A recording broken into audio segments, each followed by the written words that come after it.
नमस्कार दोस्तों, स्वागत है आपका ISPCS एकेडमी में। और वीडियो का जो एग्ज़ाम है आपका 26 और 27 तारीख को, उसी की श्रृंखला में हम जो संविधान के वन लाइनर फैक्ट्स हैं उनको लेके आए हैं और ये वीडियो बहुत महत्वपूर्ण होने वाला है।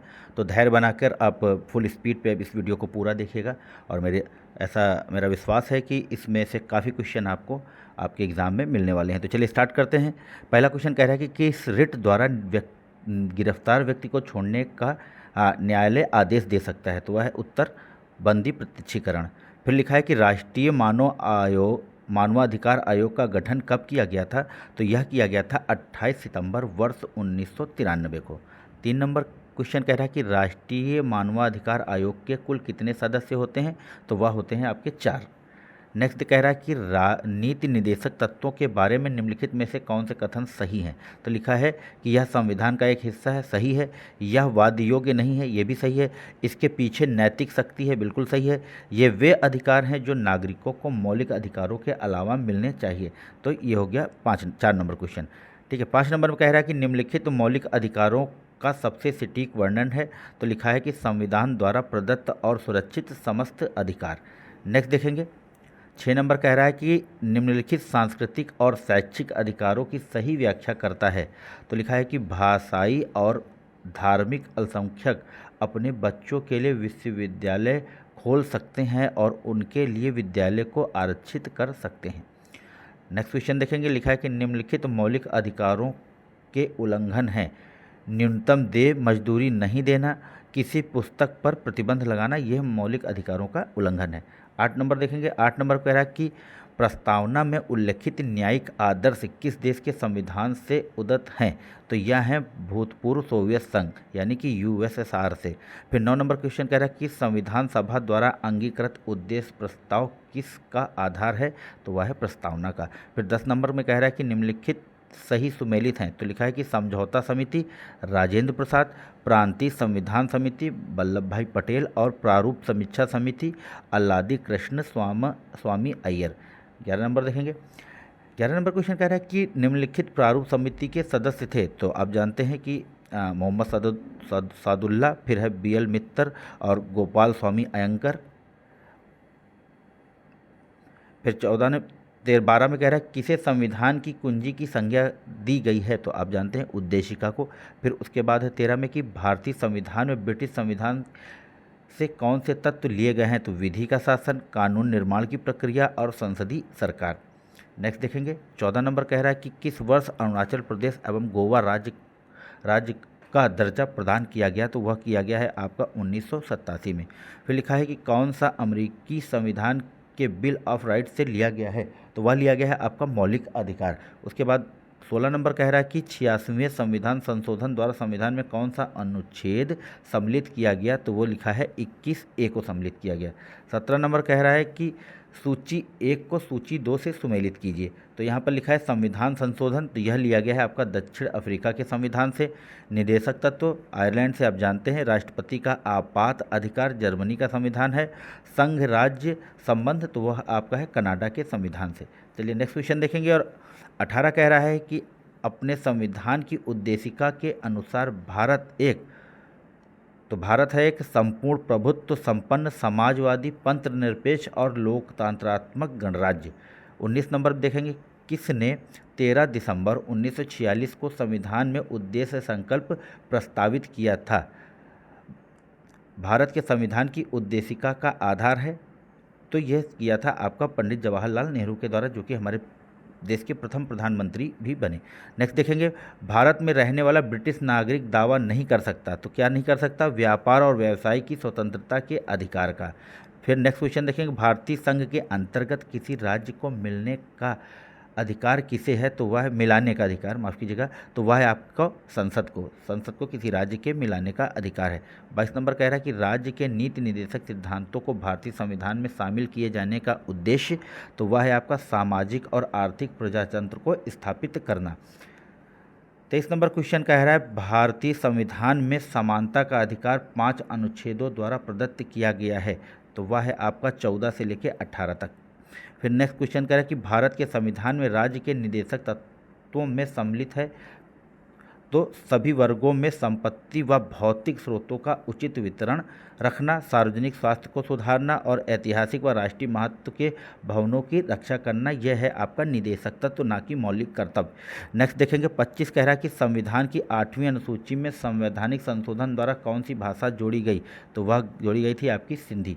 नेक्स्ट देखेंगे 26 कह रहा है कि भारत में समाचार पत्रों का स्वतंत्र, तो यह संविधान के अनुच्छेद 19(1) का ए में प्रत्याभूत अभिव्यक्ति के व्यापक स्वतंत्रताएं निहित हैं, तो यानी कि फ्रीडम ऑफ स्पीच को 19 के पहले के ए में किया गया है। नेक्स्ट देखेंगे आपका 27 में कह रहा है कि सामान्य कार्य के लिए समान वेतन भारत के संविधान में सुनिश्चित किया गया है। क्या है यह, तो यह राज्य के निदेशक सिद्धांतों का अंग है। नेक्स्ट देखेंगे धार्मिक स्वतंत्रता के अधिकार के सब प्राविधान के अंतर्गत सम्मिलित हैं, तो धर्म के प्रचार करने का अधिकार, सिखों को कृपाण धारण एवं रखने का अधिकार, राज्यों को समाज सुधारक विधि निर्माण का अधिकार। चलिए नेक्स्ट देखेंगे 19 में लिखा है कि कौन सा मूल अधिकार भारतीय संविधान में नागरिकों को नहीं दिया गया है, तो वह है आपका सूचना का अधिकार। फिर नेक्स्ट देखेंगे भारत के संविधान में अंतर्राष्ट्रीय शांति और सुरक्षा की अभिवृद्धि का उल्लेख है, तो राज्य के नीति निर्देशक तत्वों में इसका उल्लेख है। 31 नंबर क्वेश्चन कह रहा है कि भारतीय संविधान में कौन से अनुच्छेद में किसी भी रूप में अस्पृश्यता निषेध के लिए प्रावधान है, तो वह है आपका अनुच्छेद 17 में। 32 कह रहा है कि भारत के संविधान के अंतर्गत आर्थिक योजना का विषय है, तो समवर्ती सूची में इसका उल्लेख किया गया है। 33 नंबर कह रहा है कि सूची 1 में संविधान के अनुच्छेद और सूची 2 में विषय दिए हैं, तो 40 में है आपका ग्राम पंचायत का गठन, 41 में है काम करने का अधिकार, 44 में समान नागरिक संहिता और ये इंपॉर्टेंट है, और 48 में कृषि एवं पशुपालन व्यवस्था। नेक्स्ट देखेंगे भारतीय संविधान में 9वीं अनुसूची परिवर्धित है, तो प्रथम संशोधन के द्वारा।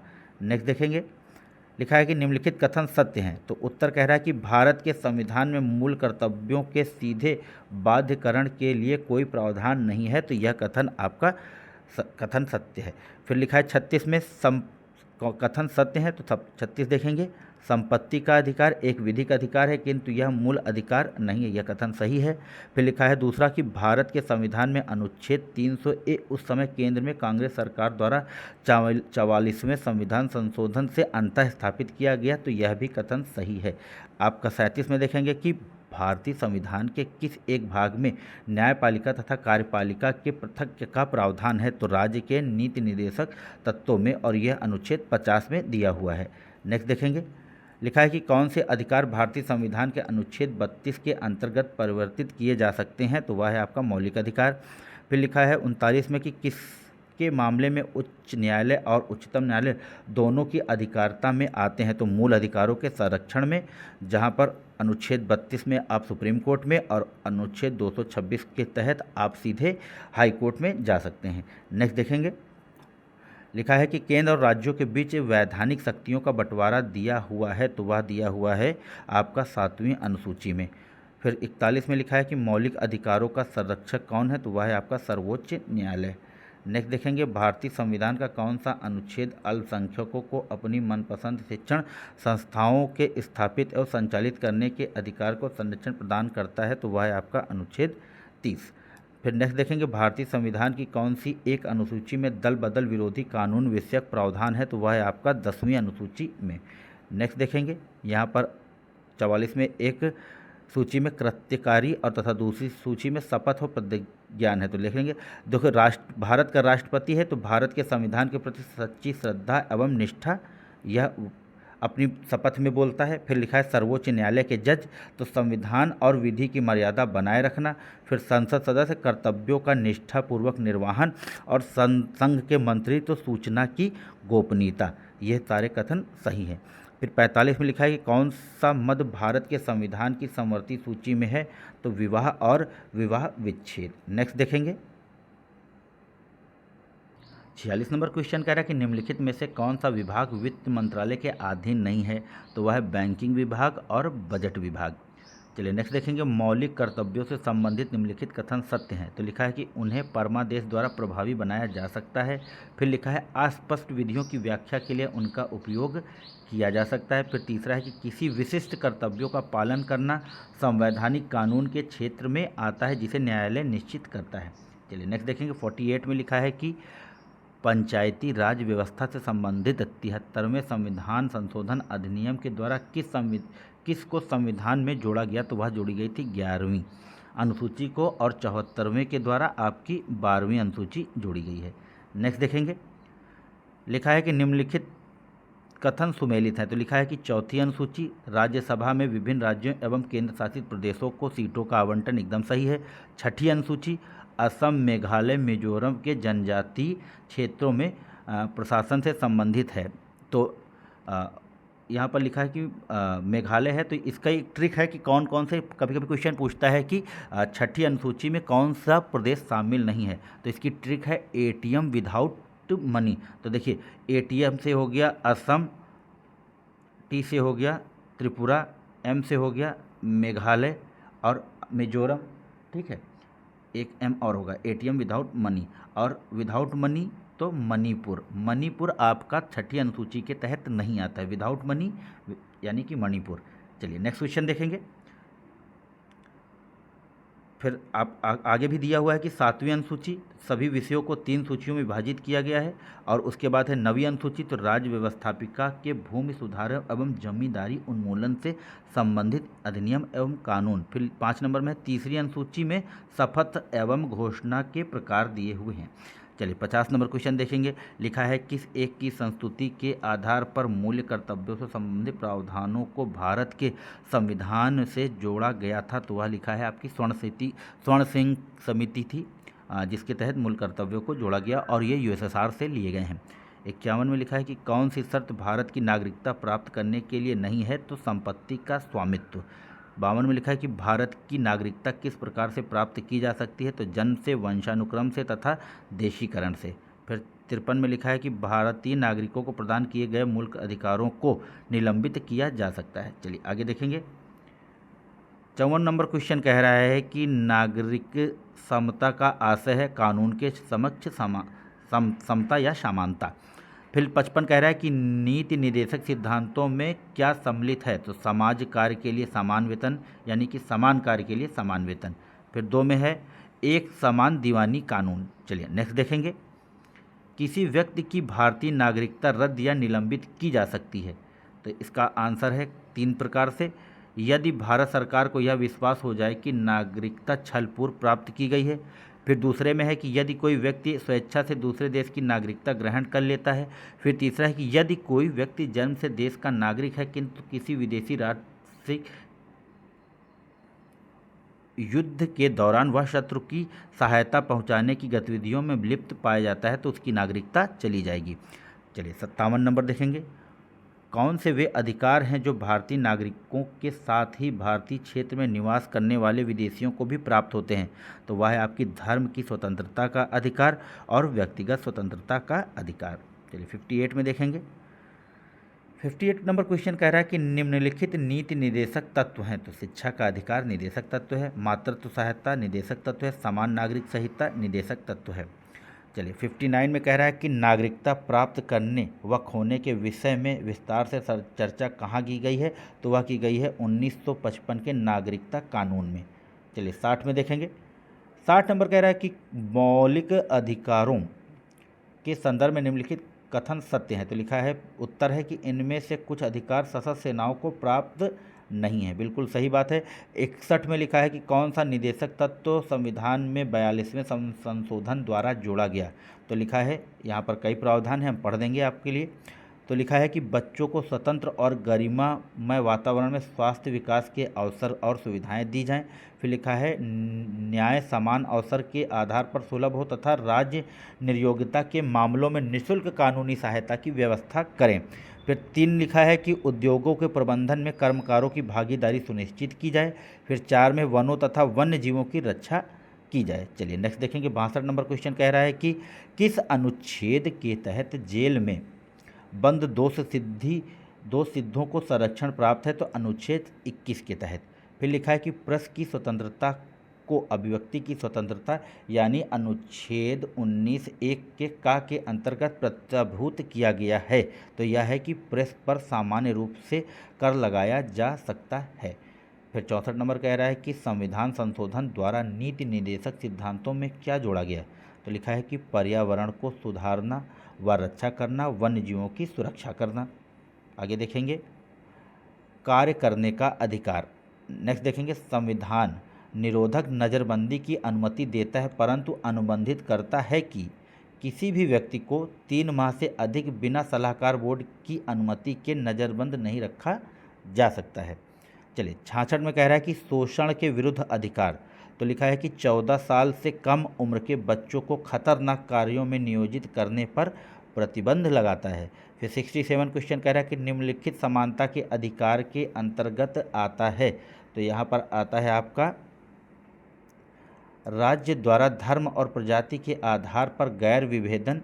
फिर है कि कानूनों का समान संरक्षण। फिर 3 है राज्यों के अंतर्गत रोजगार प्राप्त करने के अवसरों की समानता। फिर 68 है कि भारतीय संविधान के अंतर्गत कानून के समक्ष समानता के संदर्भ में अपवाद किसके संदर्भ में है? तो लिखा है कि राष्ट्रपति या राज्यपाल के लिए। 69 में लिखा है प्रेस पर सेंसरशिप। तो लिखा है कि विवेक संगतता के परीक्षण से निर्णित होती है। चलिए नेक्स्ट देखेंगे संविधान में भाषण और अभिव्यक्ति की स्वतंत्रता पर किन अधिकार आधारों पर प्रतिबंध लागू किए जा सकते हैं? तो मानहानि के, फिर न्यायालय के, फिर विदेशी राष्ट्रों से मैत्रीपूर्ण संबंधों के आधार पर। चलिए 71 नंबर कह रहा है कौन से मौलिक अधिकार केवल भारतीय नागरिकों को प्राप्त हैं, विदेशियों को नहीं? तो भाषण और अभिव्यक्ति की स्वतंत्रता, अल्पसंख्यकों को अपनी भाषा व संस्कृति के संरक्षण का अधिकार। चलिए 72 में देखेंगे भारत में संवैधानिक उपचार का अधिकार प्राप्त है। तो सभी व्यक्तियों को प्राप्त मौलिक अधिकारों को लागू करवाने के लिए किसी भी व्यक्ति को। चलिए नेक्स्ट देख 73 में देखेंगे 73 नंबर कह रहा है कि भारत में पंजीकरण के माध्यम से नागरिकता प्राप्त करने के लिए आवेदन करने से पूर्व किसी व्यक्ति को कितने समय तक भारत में निवास करते हुए होना चाहिए? तो वह है आपका 5 वर्ष। फिर 74 नंबर कह रहा है कि संविधान के संबंध में विचार करें। तो उत्तर है कि अस्पृश्यता के व्यवहार को निषेधित करता है, यानी कि छुआछूत को। फिर 75 नंबर में कह रहा है कि संपत्ति का अधिकार मूल अधिकारों में शामिल नहीं है, इसे 44वें संविधान संशोधन द्वारा मूल अधिकारों की सूची से हटा दिया गया। यह कार्यपालिका को क्या अधिकार देता है? तो उत्तर है कार्यपालिका विधि के प्राधिकार के बिना किसी भी व्यक्ति को उसके संपत्ति से वंचित कर सकती है। फिर नेक्स्ट है कि कार्यपालिका निजी संपत्ति का अधिग्रहण संपत्ति स्वामी को एक रकम देकर कर सकती है। चलिए नेक्स्ट देखेंगे 76 में कह रहा है कि भारत के नियंत्रक और महालेखा परीक्षक को उसके पद से किस प्रक्रिया और जिस आधार पर हटाया जा सकता है वे किससे संबंधित हैं? तो वह संबंधित हैं उच्चतम न्यायालय के न्यायमूर्ति से।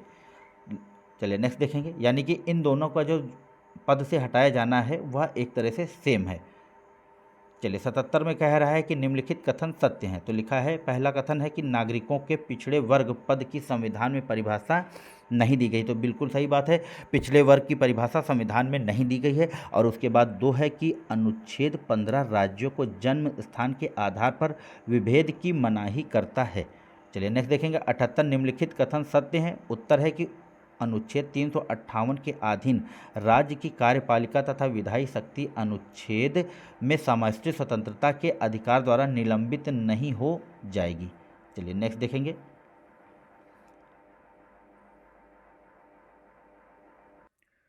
79 क्वेश्चन कह रहा है कि संविधान अनुसूचित जाति व अनुसूचित जनजाति के हितों की सुरक्षा सुनिश्चित करता है। तो विधानमंडल में सीटों के आरक्षण के द्वारा राज्यों को यह विशेष अधिकार प्रदान किया गया है कि वे अनुसूचित जाति जनजाति के अधिकारों पर उनकी उन्नति के लिए विशेष प्रतिबंध लगा सकते हैं।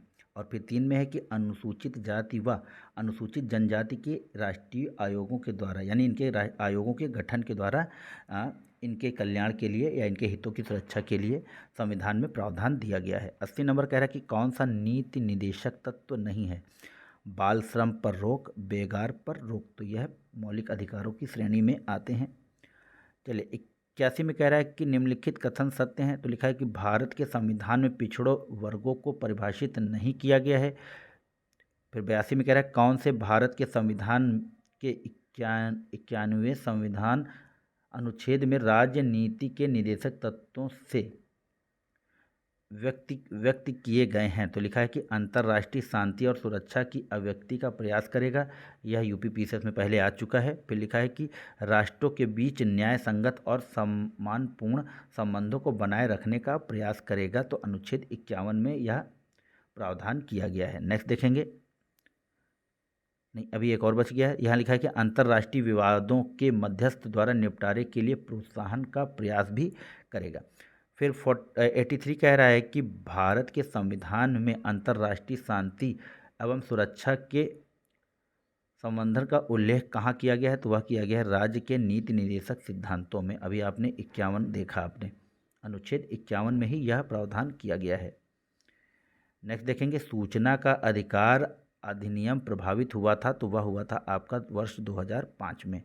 85 में कह रहा है कि जब कोई न्यायालय आदेश द्वारा किसी लोक प्राधिकारी को उसका कर्तव्य करने के लिए निर्देश देता है, यदि उसके कर्तव्य पूरा न करने से याचिकाकर्ता को क्षति पहुंचती है तो इसे कौन सी एक याचिका कहते हैं? तो वह कहते हैं परमादेश। नेक्स्ट देखेंगे, लिखा है कि किस अनुच्छेद के तहत उच्च न्यायालय को रिट जारी करने का अधिकार प्राप्त है? तो अभी मैंने आपको बताया, तो अनुच्छेद 226। फिर 87 में कह रहा है कि निम्नलिखित कथन भारत के संविधान की नवी सूची की विशेषता है। तो लिखा है पंचायतों के लिए 5 वर्षीय कार्यकाल। फिर दूसरा है पंचायत की सदस्यता के लिए अनुसूचित जाति व अनुसूचित जनजाति के लिए स्थानों का आरक्षण, बिल्कुल सही है। फिर लिखा है कि महिलाओं के लिए कम से कम 1/3 स्थानों का आरक्षण। यह तीनों ही कथन आपके सही हैं। फिर 88 देख लेंगे, लिखा है कि भारतीय समुदाय के हितों की सुरक्षा किस प्रकार सुनिश्चित करता है? तो लोकसभा के लिए एक समुदाय के 2 सदस्यों। अब यह प्रावधान खत्म कर दिया गया है, तो यह क्वेश्चन हम नहीं पढ़ेंगे। चलिए आगे बढ़ेंगे। कोई व्यक्ति अस्पृश्यता के व्यवहार का दोषी होगा तो यदि वह किसी व्यक्ति को सार्वजनिक उपासना स्थल पर उपासना करने से रोके। फिर दूसरा है कि यदि वह प्रत्यक्ष या अप्रत्यक्ष रूप से अस्पृश्यता को उपदेश दे।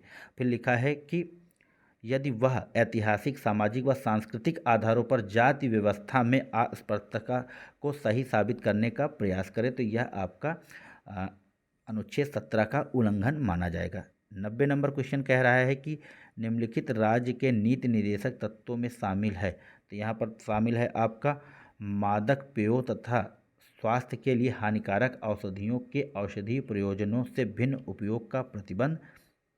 फिर 91 में लिखा है कि भारत के संविधान की किस अनुसूची में विभिन्न राज्यों में अनुसूचित क्षेत्रों के प्रशासन और नियंत्रण के लिए विशेष उपबंध हैं? तो वह है आपका 5वीं अनुसूची में। नेक्स्ट देखेंगे, लिखा है कि किस संविधान संशोधन द्वारा यह व्यवस्था की गई है कि मंत्रिपरिषद के सदस्यों की संख्या लोकसभा अथवा राज्यसभा की विधानों की कुल सदस्य संख्या के 15% से अधिक नहीं होगी? तो वह होगा आपका 91वां संविधान संशोधन 91। नेक्स्ट देखेंगे, 93 में कह रहा है कि किस अनुच्छेद के द्वारा यह कहा गया है कि राष्ट्रपति को सहायता और सलाह देने के लिए मंत्रिपरिषद होगी जिसका प्रधानमंत्री होगा। राष्ट्रपति अपने कर्तव्यों का प्रयोग करने में ऐसी सलाह के अनुसार कार्य करेगा। तो यह कहा गया है अनुच्छेद 74 के 1 में।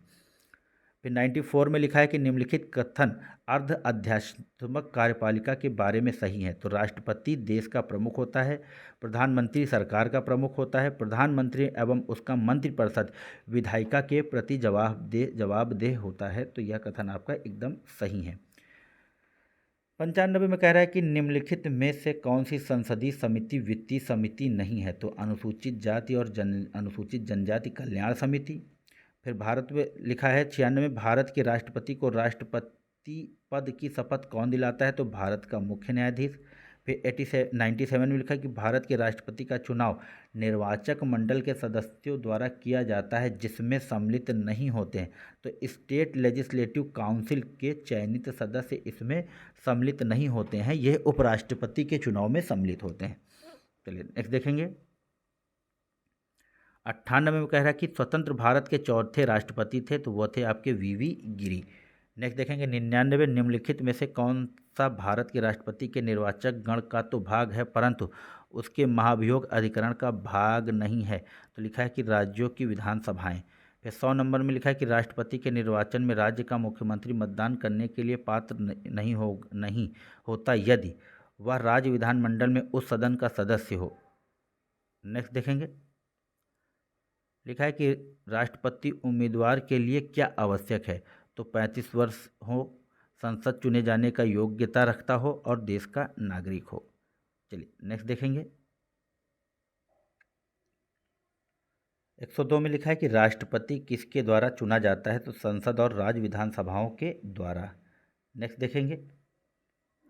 103 में कह रहा है कि भारत में राष्ट्रपति की मृत्यु, पद त्याग अथवा हटाए जाने पर पद में हुई रिक्तता को भरने का समय सीमा क्या है। तो 6 माह है। सर्वसम्मति से निर्वाचित भारत के राष्ट्रपति कौन थे। तो वह थे आपके एन संजीव रेड्डी। नेक्स्ट देखेंगे। 105 में कह रहा है कि भारत का राष्ट्रपति किन किन की नियुक्ति करता है। तो वह करता है प्रधानमंत्री की, राज्यपाल की, मुख्य निर्वाचन आयुक्त की, भारत के महान्यायवादी की, नियंत्रक और महालेखा परीक्षक की। नेक्स्ट 106 में देखेंगे। मित्रों, ये बहुत इंपॉर्टेंट वन लाइनर फैक्ट्स हैं। आप पूरा वीडियो देखेंगे तो आपको आपके पेपर में अवश्य लाभ मिलेगा। 106 में कह रहा है कि आकस्मिकता निधि को राष्ट्रपति कैसे व्यय कर सकता है। तो संसदीय स्वीकृति से पूर्व, क्योंकि जो आकस्मिक होती है तो उसको उसकी अनुमति की ज़रूरत नहीं होती है संसद को। फिर 107 में लिखा है कि भारत के राष्ट्रपति के चुनाव संबंधी विवाद के मामले को किसके पास भेजा जाएगा। तो वह भेजा जाएगा भारत का उच्चतम न्यायालय यानी कि सुप्रीम कोर्ट के पास में। फिर 108 में लिखा है कि भारत के किस राष्ट्रपति ने पूर्व में लोकसभा अध्यक्ष का पद भी संभाला था। तो वह थे आपके नीलम संजीव रेड्डी। 109 में कह रहा है कि भारतीय संविधान के अंतर्गत कानून के समक्ष समानता के संदर्भ में अपवाद किससे संदर्भ में है। तो राष्ट्रपति या राज्यपाल के। 110 में कह रहा है कि कौन पहले बिना उपराष्ट्रपति रहे भारत के राष्ट्रपति बने थे। तो वह थे एन संजीव रेड्डी। चलिए 111 में लिखा है कि राष्ट्रपति के विरुद्ध महाभियोग का आरोप लगाकर उसे हटाने का प्रस्ताव पारित होना चाहिए। उत्तर है संसद की जांच करने वाले सदन के 2/3 बहुमत के द्वारा। 12 में लिखा है कि निम्नलिखित कथन सत्य हैं। तो संविधान समाज में शक्ति के मूल वितरण को स्पष्ट करता है। फिर लिखा है संविधान समाज की आकांक्षाओं और लक्ष्य को अभिव्यक्ति प्रदान करता है। फिर तीसरा है कि संविधान किसी समाज की बुनियादी पहचान होता है। तो यह सारे कथन आपके सही हैं। चलिए नेक्स्ट देखेंगे। 13 में लिखा है निम्नलिखित संविधान के कार्य। तो यह कुछ समझे मूल्य को यह कुछ साझे मूल्य को अभिव्यक्त करता है। फिर यह है दूसरा है कि यह शासन की विभिन्न शाखाओं की शक्तियों को अलग अलग क्षेत्रों का रेखांकन करता है। 114 देखेंगे। लिखा है कि भारतीय संविधान में जन आकांक्षाओं को अभिव्यक्त करता है। तो राज्य के नीति निर्देशक तत्व एवं दायित्व। निम्नलिखित कथन इस बात की एक बेहतर दलील है कि संविधान की प्रामाणिकता संसद से ज़्यादा है। तो उत्तर है कि संविधान यह सुनिश्चित करता है कि संसद का निर्माण कैसे होगा और इसे कौन कौन सी शक्तियां प्रदान की जाएंगी। यानी कि संविधान जो है वह आपके संसद के ऊपर है। 116 में कह रहा है कि निम्नलिखित कथन संविधान के संदर्भ में सही है। तो पहला है कि संविधान नागरिकों को नई पहचान देता है। चलिए नेक्स्ट देखेंगे। 17 में भारत के संविधान का प्रारूप तैयार करने वाली संविधान सभा के सदस्यों को विभिन्न प्रांतों की विधानसभाओं द्वारा चुना गया था। नेक्स्ट देखेंगे। 18 में कह रहे हैं कि भारत के लिए संविधान की रचना हेतु संविधान सभा का विचार सर्वप्रथम किसने और तथा कब प्रस्तुत किया था। तो वह थे स्वराज पार्टी 1934 में। चलिए नेक्स्ट देखेंगे। 19 में कह रहा है कि 1946 में गठित अंतरिम सरकार के कार्यपालिक परिषद के उपसभापति थे। तो वह थे आपके जवाहरलाल नेहरू। 20 में 2 सूचियां दी हैं तो हम लोग मिला लेंगे उनको। तो यहाँ पर पहला है कि नियंत्रण परिषद की स्थापना। तो वह पीट्स इंडिया अधिनियम 1784 के तहत दी गई थी। फिर सर्वोच्च न्यायालय तो आप जानते हैं नियामक अधिनियम या रेगुलेटिंग एक्ट 1973। फिर इंग्लिश मिशनरियों को भारत में कार्य करने की अनुमति। तो चार्टर अधिनियम 1813। फिर गवर्नर जनरल की परिषद में कानूनी सदस्यों की नियुक्ति चार्टर अधिनियम 1833। चलिए यहाँ पर 21 में लिखा है सही सुमेलित हैं। तो 22 जुलाई 1947 में संविधान सभा द्वारा राष्ट्रीय झंडा स्वीकार किया गया। फिर 24 जुलाई 1950 को संविधान सभा द्वारा राष्ट्रीय गीत को स्वीकार किया गया। फिर 26 जनवरी 1950 को सरकार द्वारा राष्ट्रीय चिन्ह को स्वीकार किया गया। फिर 22 मार्च को 1947 को सरकार द्वारा राष्ट्रीय पंचांग को स्वीकार किया गया। चलिए नेक्स्ट देखेंगे। 22 नंबर क्वेश्चन कह रहा है कि निम्नलिखित सही सुमेलित हैं समितियां हैं और उनके अध्यक्ष के बारे में। तो प्रारूप समिति, BR अम्बेडकर, मौलिक एवं अल्पसंख्यक अधिकारों संबंधी समिति, वल्लभ भाई पटेल। फिर लिखा है कि संघीय संविधान समिति, जवाहरलाल नेहरू। कार्यकारी समिति, कन्हैया लाल मुंशी यानी कि KM मुंशी जिनको बोलते हैं। फिर नेक्स्ट देखेंगे 26 नवंबर 1949 से संविधान के कौन से प्रावधान लागू हो गए थे।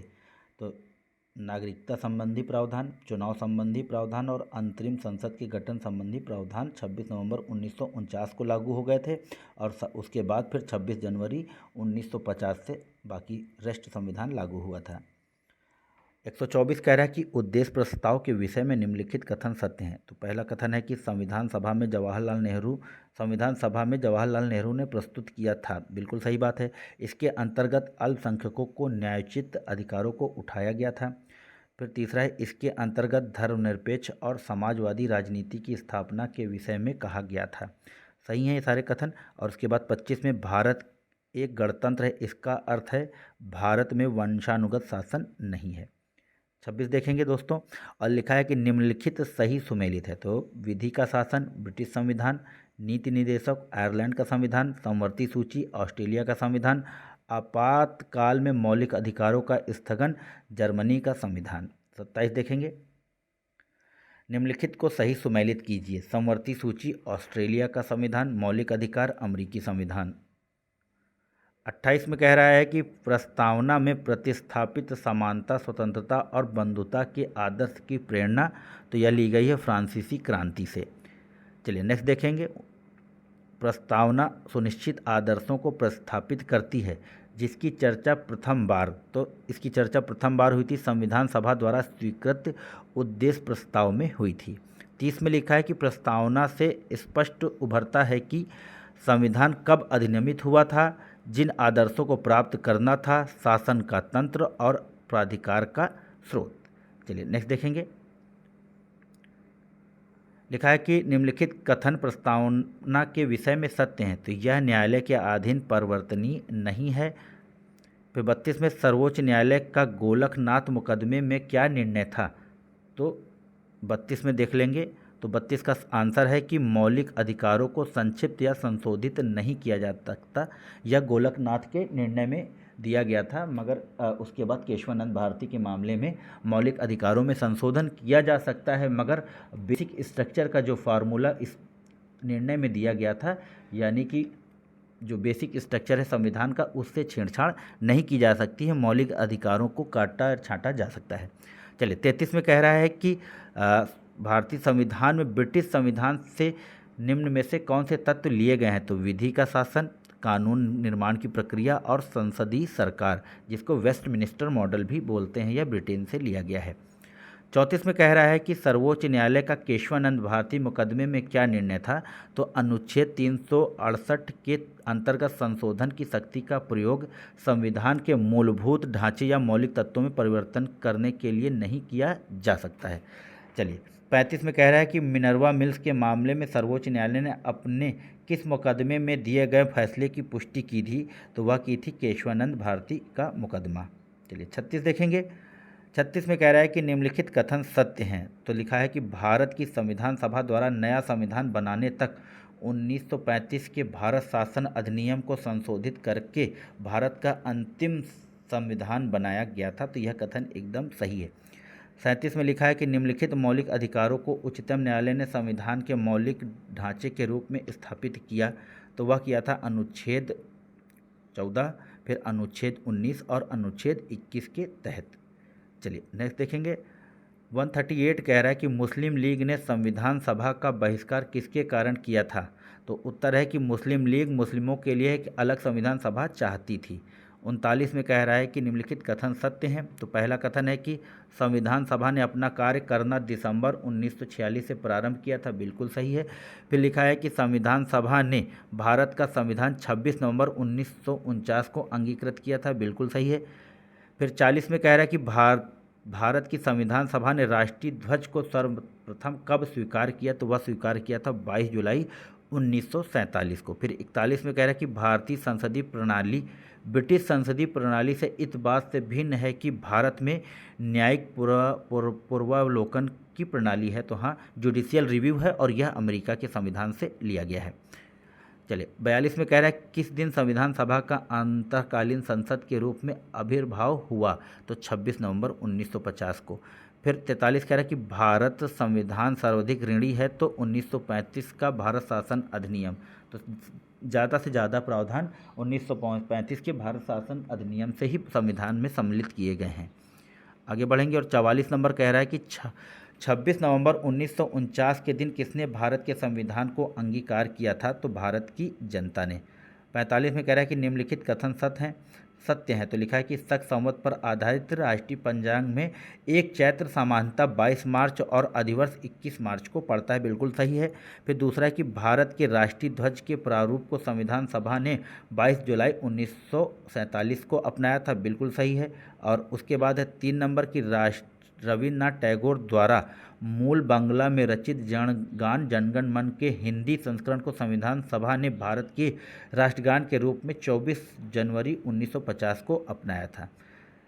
फिर 46 कह रहा है कि निम्नलिखित कथन सत्य हैं। तो यहाँ पहला कथन है कि 1919 के भारत शासन अधिनियम द्वारा 8 प्रमुख प्रांतों, जिन्हें गवर्नर प्रांत कहा गया जाता था, दैश शासन की नई पद्धति शुरू की, यानी कि ड्यूअल सिस्टम की जो है शुरुआत वह 1919 के अधिनियम के द्वारा की गई थी। फिर दूसरा है कि साइमन आयोग की नियुक्ति अपने निर्धारित समय से 2 वर्ष पूर्व कर दी गई।